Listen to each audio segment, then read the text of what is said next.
इस वीडियो में हम एक ब्लैक हॉक सैन्य हेलीकॉप्टर के बारे में जानेंगे, लेकिन यह कोई सामान्य ब्लैक हॉक नहीं है। यह एक विशेषीकृत संस्करण है जिसे पेव हॉक कहा जाता है। हम हेलीकॉप्टर की विभिन्न विशेषताओं के माध्यम से चलेंगे, ऊपर के इंजन, रोटर्स और उड़ान नियंत्रण, और ये कैसे इस्तेमाल किए जाते हैं हेलीकॉप्टर को मोड़ने के लिए।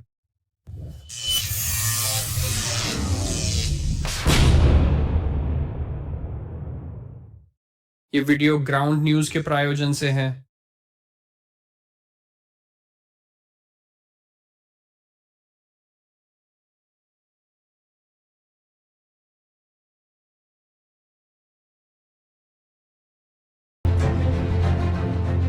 यह ब्लैक हॉक हेलीकॉप्टर का विशेष संस्करण है। इसे सिकोरस्की HH-60G पेव हॉक कहा जाता है, जो संयुक्त राज्य वायुसेना द्वारा चलाया जाता है। यह 1980 के दशक से उपयोग में है। पेव हॉक हेलीकॉप्टर युद्ध खोज और बचाव के लिए बनाया गया है। इसीलिए जो कोई भी जमीन पर है और उसे युद्ध क्षेत्र या किसी अन्य खतरनाक इलाके से उठाया जाना है, पेव हॉक हेलीकॉप्टर वहां जा सकता है, उन्हें उठा सकता है और सुरक्षित स्थान पर वापस ला सकता है। पेव हॉक में आमतौर पर 4 सदस्यीय चालक दल होता है, एक पायलट, एक सह पायलट और 2 विशेष मिशन एविएटर्स, जिन्हें उड़ान इंजीनियर भी कहा जाता है। फिर मिशन के अनुसार उनके पास कई और पैरा रेस्क्यूमैन भी होते हैं, जिन्हें पीजे भी कहा जाता है। पेव हॉक हेलीकॉप्टरों का 2 का गठन में उड़ान भरना बहुत आम है। ये हेलीकॉप्टर फ्लोरिडा के केनेडी स्पेस सेंटर में नासा से जुड़े हुए हैं। अनेक अंतरिक्ष प्रक्षेपणों के लिए पेव हॉक हेलीकॉप्टर हमेशा तैयार रहते हैं। मान लीजिए कुछ गलत हो जाए और उन्हें अंतरिक्ष यात्रियों को बचाने की जरूरत पड़े। इसके अतिरिक्त दुनिया भर में कई मिशन उड़ान भर चुके हैं। संयुक्त राज्य अमेरिका सहित मध्य अमेरिका, अफ्रीका, यूरोप और मध्य पूर्व और एशिया। प्रत्येक हेलीकॉप्टर की कीमत लगभग 40 करोड़ अमेरिकी डॉलर है। पेव हॉक लगभग 20 मीटर लंबा और करीब 5 मीटर ऊंचा है। हेलीकॉप्टर के कुछ मुख्य हिस्से हैं। ऊपर के मुख्य रोटर्स, हेलीकॉप्टर का धड़ जो हेलीकॉप्टर का मुख्य भाग है, सामने का कॉकपिट, केबिन ठीक पीछे, और फिर पीछे की ओर हमारे पास पूंछ है, ये स्टेबिलेटर, और सबसे आखिर में हमारे पास पूंछ के रोटर हैं। सबसे पहले हेलीकॉप्टर के ईंधन भरने की गहराई में उतरते हैं। यह जेट ईंधन से चलता है। यहाँ पर मुख्य ईंधन टैंक है और उसके सामने ही ऑक्सिलरी ईंधन टैंक है। आप इसे मुख्य केबिन के पीछे से देख सकते हैं। सामान्य ब्लैक हॉक हेलीकॉप्टर में यह अतिरिक्त ऑक्सिलरी ईंधन टैंक नहीं होता। इसका मतलब है कि पेव हॉक काफी दूर तक उड़ सकता है। हेलीकॉप्टर में ईंधन भरने के 2 तरीके हैं। जब यह जमीन पर होता है तो वे बाईं ओर के ईंधन भरने के कनेक्शन का इस्तेमाल करते हैं, लेकिन पेव हॉक हवा में उड़ते हुए भी ईंधन भर सकता है। कभी कभी वे उतर नहीं सकते या उन्हें अपने मिशन को जल्दी से पूरा करना होता है। इस स्थिति में वे एयर रिफ्यूलिंग प्रोब का उपयोग करेंगे। वे दूसरे विमान के पीछे उड़ते हैं। HC-430J कहा जाता है और ये पेव हॉक के लिए अतिरिक्त ईंधन ले जाता है। पंख के अंत में रिफ्यूलिंग पॉड होता है। ईंधन भरने के कनेक्शन पॉड के पीछे से निकलते हैं। तब पेव हॉक पीछे उड़कर आता है, ईंधन प्रोब को बाहर निकालता है और ध्यानपूर्वक ईंधन रोक से जोड़ता है। फिर ईंधन पेव हॉक में स्थानांतरित हो सकता है। वे एक ही समय में 2 हेलीकॉप्टरों को भी ईंधन भर सकते हैं। एक बार जुड़ जाने पर आमतौर पर उनके ईंधन टैंक भरने में 10 या 20 मिनट से ज्यादा नहीं लगते। इस प्रक्रिया को वायुयान ईंधन भराई या AR कहते हैं। कभी कभार पेव हॉक को फ्यूल डंपिंग ट्यूब का उपयोग करके अतिरिक्त वजन कम करने की जरूरत पड़ती है। यह अक्सर नहीं होता, पर जरूरत पड़ने पर यह सुविधा उपलब्ध होती है। आइए यहाँ कुछ और विवरण देखें। ये मिसाइल चेतावनी सेंसर हैं, ताकि आपको तुरंत पता चल जाए अगर आपके हेलीकॉप्टर पर मिसाइलें दागी जा रही हों। यह जानना शायद अच्छी बात है। रडार चेतावनी प्राप्त करता है, ताकि आपको पता चले अगर दुश्मन के रडार ने आपको उठा लिया हो। हेलीकॉप्टर के अगले हिस्से में आपको रेडियो कक्ष मिलेगा, जिसमें संचार उपकरण लगे होते हैं। यह कलर वेदर रडार है, जिससे तूफानों की स्थिति जानी जा सकती है, ताकि आप बुरे मौसम में उड़ान भरने से बच सकें। नीचे एक फॉरवर्ड लुकिंग इंफ्रारेड कैमरा है, जो रात में उन्हें देखने में मदद करता है। नीचे लार्स एंटेना है, जिसका मतलब है हल्का एयरबोर्न रिकवरी सिस्टम। इसका उपयोग नीचे बचे हुए लोगों का पता लगाने में मदद के लिए होता है। कॉकपिट यहाँ के अंदर है। पायलट दाहिनी तरफ है, सह पायलट बाईं ओर है। ऊपर सीधे खिड़कियां हैं पर नीचे भी हैं। इससे उड़ान के दौरान दृश्यता बढ़ जाती है। पायलट और सह पायलट के लिए देखने के लिए बहुत सारे नॉब्स, स्विचेस और गेज हैं। हम जो देखने वाले हैं वो 3 उड़ान नियंत्रण हैं: कलेक्टिव, साइक्लिक और टेल रोटर पेडल्स। वीडियो में बाद में हम देखेंगे कि ये नियंत्रण हेलीकॉप्टर को मैन्यूवर करने में कैसे मदद कर सकते हैं। इन सीटों की खास बात यह है कि दुर्घटना के समय ये सिकुड़ सकती हैं। इससे लैंडिंग को नरम बनाने में मदद मिलेगी और उम्मीद है कि किसी चोट से बचा जा सकेगा। पेव हॉक के प्रत्येक तरफ आमतौर पर माउंटेड गन्स होती हैं। ज्यादातर मामलों में गन्स समान होंगी। इस पेव हॉक पर हमारे पास GAU-2 मिनीगन है। इन्हें पीछे के 2 विशेष मिशन एविएटर्स द्वारा संचालित किया जाता है। चलिए इस बंदूक को और करीब से देखते हैं। इसके आगे एक घूमने वाली बैरल असेंबली है। गोला बारूद इस डिब्बे में रखा जाता है, फिर पट्टी के जरिए ऊपर बढ़ता है और मुख्य बंदूक तक पहुंचता है। गोला बारूद फायर होने के रास्ते में कई बार घूमता है।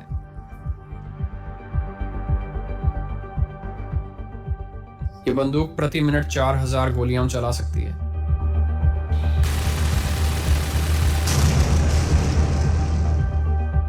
केबिन में प्रवेश करने के लिए साइड स्लाइडिंग दरवाजे खोलने होंगे। केबिन के अंदर छत पर फ्राइज बार है और इसका मतलब है फास्ट रोप इंसर्शन एक्सट्रैक्शन सिस्टम। ये बार हेलीकॉप्टर के दोनों ओर बाहर तक फैल सकते हैं और फिर एक मोटी रस्सी जिसे फास्ट रोप कहते हैं उसके अंत में बांधी जाती है। पीजेस तेजी से नीचे जमीन पर फिसल सकते हैं। यह उन परिस्थितियों के लिए आदर्श है जब पेव हॉक जमीन पर नहीं उतर सकता।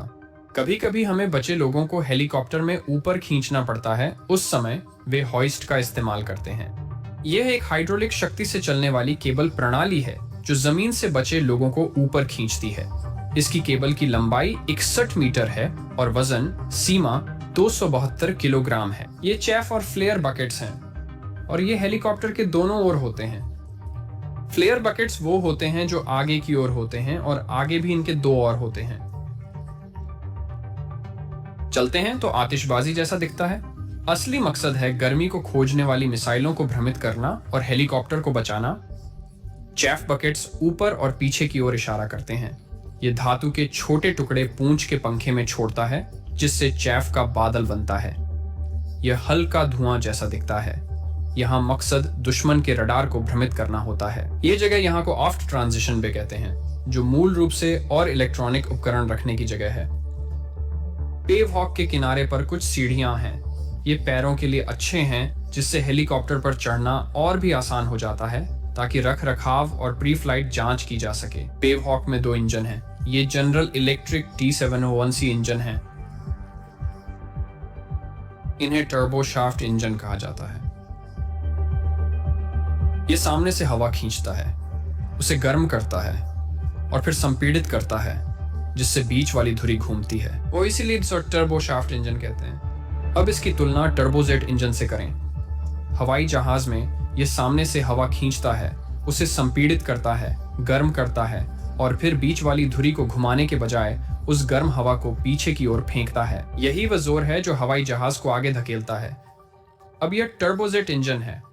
हेलीकॉप्टर में इसे आगे धकेलने के लिए उस जोर की जरूरत नहीं होती, इसीलिए वह 2 टर्बो शाफ्ट इंजनों का उपयोग करता है धुरियों को घुमाने के लिए, जो फिर मिलकर मुख्य रोटर ब्लेड्स को घुमाते हैं। अब पीछे के अंत में लगे पूंछ के रोटर्स को मत भूलिए, वे भी उन्हीं इंजनों से चलते हैं। वे दोनों इंजन एक धुरी को भी घुमाते हैं जो पूरे पीछे की ओर पूंछ तक जाती है और पूंछ के रोटर्स तक। मध्य में ऑक्सिलियरी पावर यूनिट है जिसे संक्षेप में APU कहते हैं। यह छोटा इंजन है जो हेलीकॉप्टर को विद्युत शक्ति प्रदान करता है। APU मुख्य टर्बोशाफ्ट इंजनों को शुरू करने का भी जिम्मा उठाता है। मध्य में हमारे 4 मुख्य रोटर हैं। ये हेलीकॉप्टर के लिए पंखों की तरह होते हैं। जब हवा तेजी से बहती है तो ये उत्थान शक्ति पैदा करते हैं। अब आप पंखों को तेजी से घुमाकर और अधिक उत्थान शक्ति पैदा कर सकते हैं। कुछ खिलौना हेलीकॉप्टर या ड्रोन इसी तरीके से काम करते हैं। हालांकि पूर्ण आकार के हेलीकॉप्टर इस तरह से काम नहीं करते। ऊपर के रोटर एक समान गति से घूमते हैं। इंजन पूरी गति से चलने के बाद इसमें ज्यादा परिवर्तन नहीं होता। पेव हॉक के लिए वे 208 आरपीएम यानी प्रति मिनट घूर्णन पर घूमते हैं। हम उत्थान उत्पन्न करने के तरीके में परिवर्तन करके कोण प्रभावित होता है। इससे हमले पर भी असर पड़ता है। इसे बढ़ाने से अधिक उत्थान होता है। इसे रोटर के चारों ब्लेड्स पर करें और इससे हेलीकॉप्टर ऊपर उठेगा। पिच को कम करें ताकि कम उत्थान हो। हेलीकॉप्टर नीचे उतरे या तेजी से नीचे की ओर गति करे। टर्बोशाफ्ट इंजन 4 विशाल धातु के टुकड़ों को एक दिशा में घुमा रहे हैं। हेलीकॉप्टर का मुख्य शरीर दूसरी दिशा में घूमना चाहता है। अगर हम इसे रोकने के लिए कुछ नहीं करें तो हेलीकॉप्टर नियंत्रण से बाहर घूमने लगेगा। इसीलिए हमारे पास पीछे टेल रोटर्स होते हैं। यह काउंटर टॉर्क प्रदान करता है, या दूसरे शब्दों में एक घूर्णन बल। इससे हेलीकॉप्टर स्थिर रहता है ताकि वह अनियंत्रित रूप से न घूमे। अगर आप यहाँ पीछे आकर इन टेल रोटर्स को देखें तो ये बिल्कुल सीधे नहीं हैं। ये 20 डिग्री के कोण पर झुके हुए हैं। इससे यह होता है कि हेलीकॉप्टर के बिल्कुल पिछले हिस्से में थोड़ी सी उठान शक्ति भी मिलती है। यह अतिरिक्त वजन का मुकाबला करने में मददीय है। पूंछ के रोटरों के बारे में एक और बात यह है कि चारों पंखों का पिच भी बदल सकता है। इससे हवा के प्रवाह में कितना परिवर्तन होता है वह बदल जाता है। अगर आपको बाएं मुड़ना है तो पिच बढ़ा दें, और अगर आपको दाएं मुड़ना है तो पिच कम कर दें। हेलीकॉप्टर को हिलाने के बारे में क्या ख्याल है? अगर हमें आगे, पीछे, बाएं या दाएं जाना हो तो वह कैसे काम करता है? सबसे पहले मैं आपको यहाँ बीच में जो तंत्र है वो दिखाता हूँ। ऐसे स्वाश प्लेट असेंबली कहते हैं। ये है मुख्य स्वाश प्लेट, रोटर मास्ट और 4 पिच नियंत्रण डंडे, जो फिर चारों रोटर ब्लेड्स से जुड़े होते हैं। स्वैश प्लेट ऊपर या नीचे हिल सकता है। इससे सीधे तौर पर चारों ब्लेड्स के पिच पर असर पड़ता है, लेकिन स्वैश प्लेट एक तरफ से दूसरी तरफ भी झुक सकता है।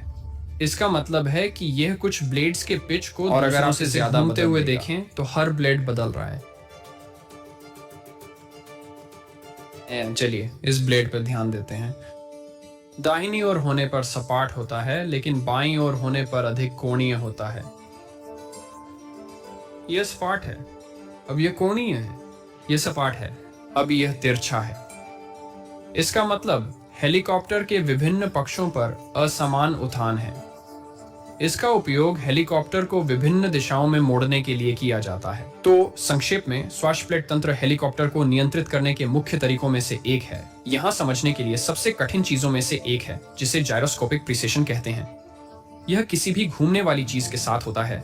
हेलीकॉप्टरों के लिए यह विशेष रूप से महत्वपूर्ण है। तो अगर आप हेलीकॉप्टर को आगे की ओर झुकाना चाहते हैं तो आप सोच सकते हैं कि हमें रोटर ब्लेड्स के पीछे अधिक उत्थान लागू करने की जरूरत है। लेकिन अगर हम ऐसा करें तो वास्तव में हेलीकॉप्टर को बाईं ओर रोल कर देगा। हम एक बल लगाते हैं और इसका असर 90 डिग्री बाद में होता है। हेलीकॉप्टर को वास्तव में आगे की ओर झुकाने के लिए बाईं ओर अधिक उत्थान होना चाहिए। और फिर से, अगर आपने पहले कभी जायरोस्कोपिक प्रोसेशन के बारे में नहीं सुना है तो यह शायद थोड़ा अजीब लगता होगा। हेलीकॉप्टर पायलटों को इसके बारे में सक्रिय रूप से सोचने की जरूरत नहीं होती, लेकिन इसे समझना है कि रोटर्स कैसे काम करते हैं। तो चलिए कॉकपिट में मिलने वाले फ्लाइट कंट्रोल्स पर एक नजर डालते हैं। 3 मुख्य हैं जिन्हें हमने पहले वीडियो में देखा था: कलेक्टिव, साइक्लिक और टेल रोटर पेडल्स। चलिए देखते हैं कि प्रत्येक क्या काम करता है। पहले कलेक्टिव। यह हेलीकॉप्टर को ऊपर या नीचे ले जाता है। कलेक्टिव को खींचिए और यह स्वैश प्लेट को ऊपर उठा देगा। इससे हेलीकॉप्टर पर लिफ्ट बढ़ जाती है, जिससे वह हवा में उठने लगता है। कलेक्टिव को नीचे दबाएं, स्वैश प्लेट नीचे जाएगा और हेलीकॉप्टर कम लिफ्ट पैदा करेगा ताकि वह नीचे उतरने लगे। मध्य नियंत्रण को साइक्लिक कहते हैं। यह हेलीकॉप्टर को आगे, पीछे, बाईं या दाईं ओर ले जाने में मदद करता है। कंट्रोल को हिलाएं, इससे स्वैश प्लेट झुकेगा, जिससे एक तरफ असमान मात्रा में लिफ्ट होगी जो हेलीकॉप्टर को हिलाएगी।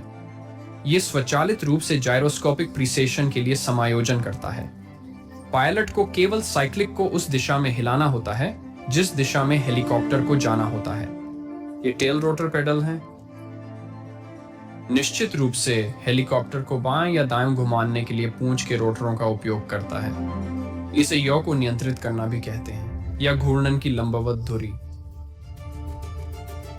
अगर हम बाएं पैडल दबाएं तो पूंछ के रोटर ब्लेड का पिच बढ़ जाता है, जिससे हेलीकॉप्टर बाएं ओर घूमता है। दाएं पैडल दबाने से पिच कम हो जाती है, जिससे हेलीकॉप्टर दाएं ओर घूमता है। तो संक्षेप में, आपके पास कलेक्टिव है जो हेलीकॉप्टर को ऊपर या नीचे ले जाता है, साइक्लिक जो हेलीकॉप्टर को आगे पीछे या बगल में ले जाता है, और फिर पूंछ के रोटर पैडल जो हेलीकॉप्टर को बाएं या दाएं घुमाते हैं। इस समय मैं केवल यह उल्लेख करना चाहता हूं कि ये तीनों नियंत्रण स्वैशप्लेट असेंबली को संचालित करते हैं, और जायरोस्कोपिक प्रीसेशन भी। यह पेव हॉक के लिए ही अनूठा नहीं है, यह हेलीकॉप्टरों के काम करने का तरीका है। पेव हॉक हेलीकॉप्टर को कभी कभी दूसरी जगह ले जाने की जरूरत पड़ती है। इससे पहले कुछ तैयारियां करनी पड़ती हैं। 4 मुख्य रोटर ब्लेड्स वास्तव में पूंछ की ओर मुड़ सकते हैं और सुरक्षित रूप से बांधे जा सकते हैं। पूंछ के रोटर्स और स्टेबिलेटर को मोड़ दिया गया है। अब पेव हॉक काफी कम जगह घेरता है और इसे किसी दूसरे विमान के अंदर रखा जा सकता है। यह एक सी परसेप्शन है। इसमें 2 पेव हॉक हेलीकॉप्टर समा सकते हैं।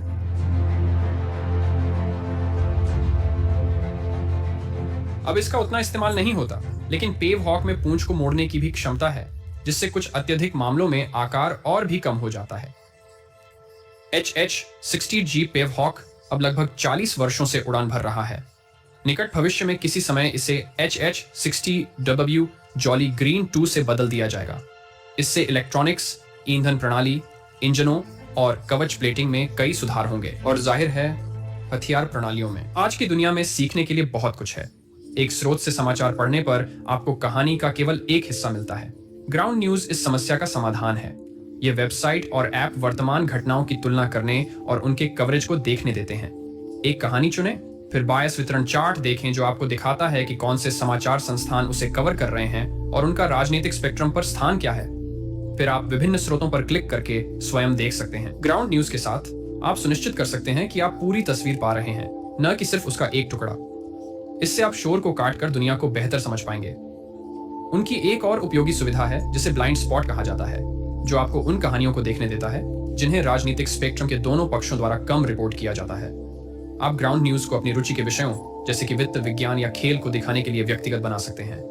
इसे मुफ्त में आजमाने के लिए ground.news/JaredOwen पर जाएं या नीचे दिए गए विवरण में लिंक पर क्लिक करके मुफ्त ऐप डाउनलोड करें।